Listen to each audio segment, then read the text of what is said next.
E a resenha monstra agora é com Fábio Luciano, isso mesmo, grande zagueiro, né, que acabou até parando um pouco cedo, né, Fábio? Hoje a gente vê muito atleta indo mais longe com 40, o Zé Roberto aí é o maior exemplo. Você parou quando você se sentiu bem no ápice para parar, foi isso mesmo, Fábio? Um abraço. Um abraço, é um prazer falar com vocês, é por opção mesmo, né?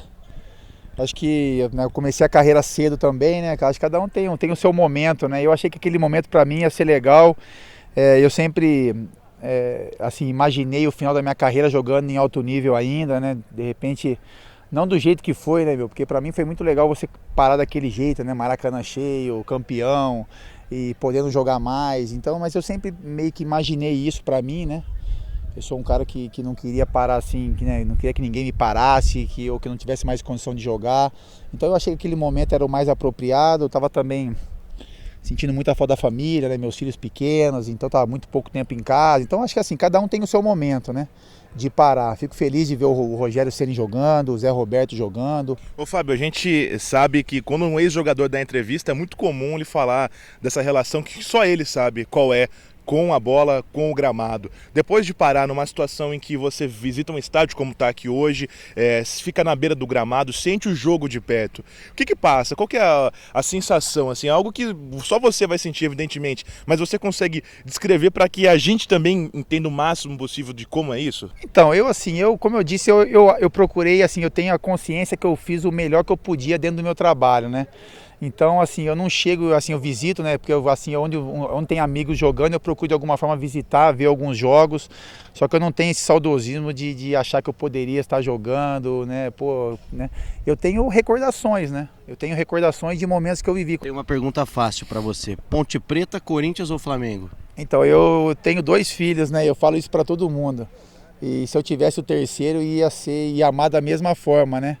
Então eu carrego desse mesmo jeito, eu amo meu filho, eu tenho o Gianluca e a Isabela, se tivesse o terceiro ia amá-lo da mesma maneira, né?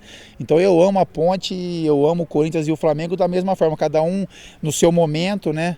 Eu assim, se você for falar, eu falo isso para todos, assim, se eu for escolher um time só, por exemplo, eu quero que um time seja campeão agora, eu quero que seja a Ponte. Porque eu nasci aqui dentro, né? Eu me formei aqui dentro e o maior tempo da minha carreira como profissional foi aqui dentro, né? Mas eu também tenho uma paixão muito grande pelo Corinthians, eu fui campeão 5 vezes lá em 3 anos, eu tenho um reconhecimento torcedor até hoje, o Flamengo foi o time que eu parei de jogar, né? Então assim, toda vez que eu vou pro Rio, o torcedor do Flamengo, sabe, tem um carinho muito grande por mim, então eu não faço mais do que retribuir, né? Eu retribuo esse carinho tentando dividir essa paixão, né? Que nem eu venho aqui, eu joguei na Ponte, eu saí da Ponte em 99 e eu chego aqui na arquibancada e as pessoas parecem que têm o mesmo carinho, né? E faz muito tempo que eu joguei aqui. E tem a Turquia também, né? Então, o Fenerbahçe também, ainda bem que a Turquia tá, né? Ainda bem que eu consigo, né? Eu tenho esse contato com eles, mas que não é aqui, né? Senão seria mais um para complicar na hora. Muito fanáticos, muito fanáticos, cara. Muito, assim, é um time que é mais um time assim que eu agradeço a Deus por poder ter jogado, né? Por poder ter conhecido Istambul, por ter conhecido aquela paixão, né? Aquele fanatismo. Porque aqui o torcedor brasileiro é apaixonado por futebol, né? Lá eles são fanáticos por futebol, a relação é um pouco mais intensa do que aqui. Mas assim, eu sou um cara que também tem meio sangue no olho, né, meu? Os times que eu joguei, eu falo isso, né? Os times que eu joguei são times do povo mesmo, a Ponte, Corinthians, Flamengo, lá também é o time do povo. Então, pô, eu só tenho a agradecer a Deus pelos times que eu joguei, porque assim, se eu tivesse que escolher os times para atuar, eu acho que não mudaria essa minha lista muito, não. Ô Fábio, a gente sabe que no auge da sua carreira, no período de Corinthians e Flamengo e Fenerbahçe, a gente vivia na seleção brasileira uma fartura de jogadores. Era muito fácil para o técnico que comandava a seleção escolher 4 nomes em uma convocação para sua posição, para jogar de zagueiro. E hoje a gente vê algumas dificuldades, testes que são feitos a cada convocação do Dunga no momento, mas o Felipão também não teve aquela tranquilidade na última Copa, por exemplo, para convocar os seus 4 zagueiros. Você vê também, enxerga carência hoje? No seu tempo a posição estava mais bem tratada entre os jogadores brasileiros? Era mais fácil escolher 4 zagueiros do Brasil, por exemplo, para uma convocação? Eu acho que o momento sim. Eu acho que na época, assim, quando eu fui convocado para a seleção, eu substituí uma etapa, né, que era o Aldair, que tinha acabado de aposentar, né, de ser não iria mais jogar, então abriu essa brecha. Então nossa, a safra era Roque Júnior, era Lúcio, né? E quando eu fui convocado. E todas as posições tinham uma fartura de jogadores, né? Eu acho que é o momento. O Brasil vive um momento de carência, sim. As pessoas às vezes reclamam de algum jogador, né, que foi convocado, mas você pergunta qual jogador você colocaria no lugar, o pessoal tem que pensar um pouco, né? E naquela época não tinha muito isso, né? O pessoal falava aí 4, 5, 6 jogadores da mesma posição com uma facilidade muito grande. Mas é uma fase, né? A gente torce para que as coisas melhorem, né? Que os clubes também investam mais, que sei lá, que consigam revelar mais jogadores, né? Para que no futuro a gente volte a ter mais jogadores de nível para vestir a camisa da seleção. Só pegando carona nessa pergunta, você chega a pensar se eu estivesse jogando hoje, né, com uma idade média, com 28, 29 anos, você pensa, essa seleção eu teria lugar. Então eu não tenho esse pensamento, cara. Eu não tenho, assim, eu acho que quem tá bem convocado. E eu até quando eu fui convocado também para a seleção, eu nunca coloquei a seleção, assim, eu sabia que o momento para mim seria muito difícil naquele momento para os jogadores que estavam jogando. Então por isso que eu dediquei muito, né, meu tempo, assim, meu foco dentro do clube mesmo. Então não tenho, cara. Eu acho que por exemplo, se for colocar o Davi Luiz e o Thiago Silva, por exemplo, eu não sou melhor que eles, entendeu? Eu acho que esses caras aí, o Miranda, eu acho que a melhor posição da seleção é na zaga, né? A posição que o Brasil está bem mais servido, melhor servido é na zaga, né? Você coloca o Miranda, o Thiago Silva, o Davi Luiz, o Marquinhos, que é um jovem, mas que é uma promessa aí, que a gente sabe que vai passar por muito tempo na seleção. Então acho que o Fábio com esses caras aí, de repente não teria espaço também, e a gente fica na torcida para que o Brasil tenha em outras posições esse nível que eu acho que o Brasil tem na zaga. Essa questão que muita gente fala, zagueiro tem que ser malvado, e você mesmo falou que você tinha sangue nos olhos.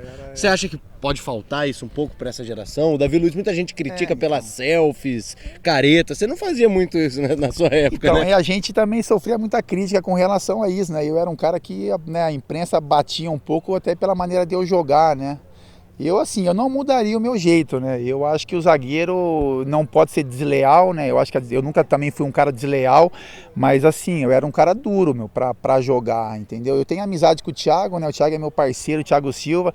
De vez em quando eu dou uma cobrada nele com relação a isso, né, cara? Eu falo, Thiago, você é o melhor zagueiro do mundo, na minha opinião, mas tem hora também que, né, você tem que mostrar que você é zagueiro, né? O zagueiro não pode querer ser meia, né?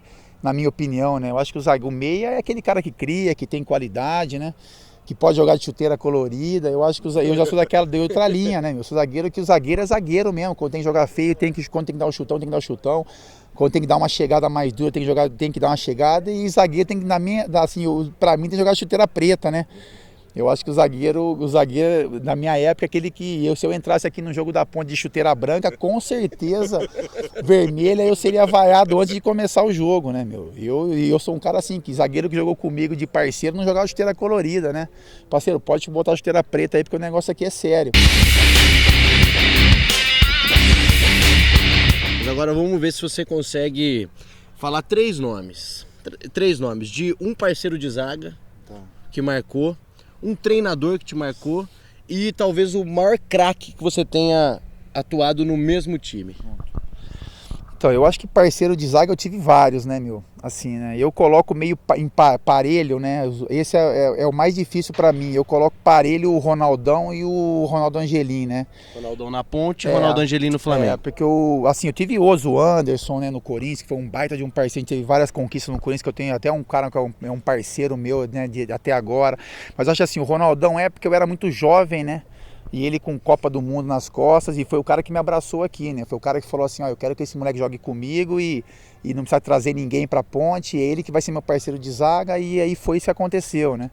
Então eu aprendi demais com ele, capitão, né? Então assim, eu fui capitão pelos clubes que eu passei, né? Meus espelhos são ele e o Rincon, né? Então aprendi muito com o Ronaldão, e o Angelim foi um cara que eu acho que teve mais afinidade de jogo, assim, né?